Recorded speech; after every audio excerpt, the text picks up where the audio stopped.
हजरत बिलाल से लोगों ने कहा आप नबी पाक से मुतासर कैसे हुए? तो जनाब बिलाल कहने लगे मैं ज्यादा लोगों को, मक्के के लोगों को जानता ही नहीं था, जो कि मेरी ड्यूटी थी घर में काम करने की और मुझे सख्त सजा मिलती थी उमैया बिन खल्फ की तरफ से, तो मैं तो ज्यादा लोगों को जानता ही नहीं था, कभी मुझे मौका ही नहीं मिला था बाहर निकलने का। हजरत बिलाल कहते हैं एक दिन मुझे बुखार चढ़ गया बड़ा तेज, मैं लोगों को जानता नहीं था। फरमाते मुझे तेज बुखार चढ़ गया तो ठंड बड़ी सख्त थी, मेरे मालिक ने मुझे कई किलो जौ दिए पीसने को चक्की पे।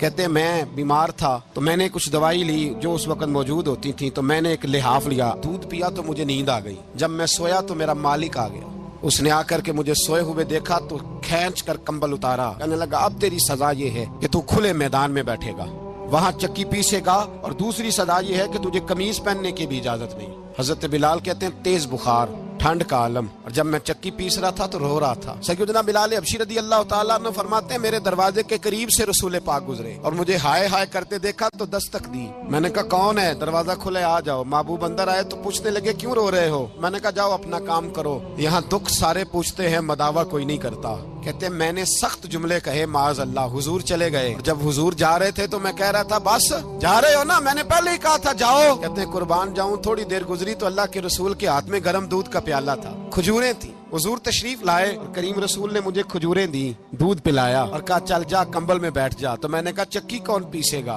वो तो बड़ा मारेगा।